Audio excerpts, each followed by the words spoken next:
الحمد لله رب العالمين والصلاة والسلام على سيد المرسلين وعلى آله وأصحابه أجمعين. محترم قدرمند مسلمانان ورونو، پروژه مبارکه میاشت کې د افطار پر وخت باندې باید په ډېر عاجزانه ډول او د خشوع په ډول باندې د لوی او مهربانه الله سبحانه وتعالی د درباره څخه غوښتنې او دعاګانې وکړل سي.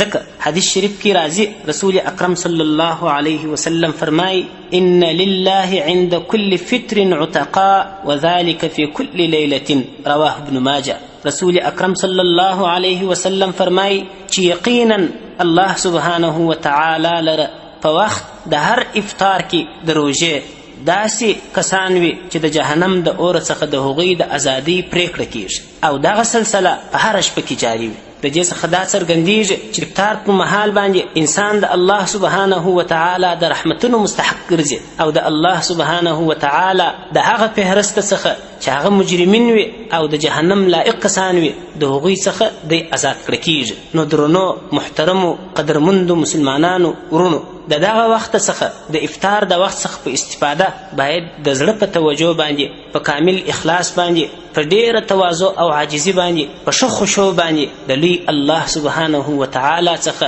غوښتنې وسي، دعاګانې وسي. لکه مسند احمد کې یو روایت دی، د الله نبی صلی الله علیه وسلم فرمایي: الصائم لا ترد دعوته. وایي د روژاتي غوښتنه نه رد کړه کیږي. سبحان الله، دا څومره عظیم شان نعمت دی د الله. خو لیکن باید ووایو چې د دغه مبارک وخت څخه په ښه استفاده موږ ګټه پورته کړو. داسې نه وي چې زموږ هغه حقیقي دشمن ابلیس شیطان موږ په نورو کارونو باندې اخته کړي، په ګپو په پانډارونو باندې مو اخته کړي او د دغه وخت څخه د ښه استفادې څخه مو مشغوله کړي. الله سبحانه وتعالی دې موږ او تاسو ټول مؤمنان د جهنم د اوره څخه آزاد کړي. وصلی الله علی النبی الکریم و آله و اصحابه.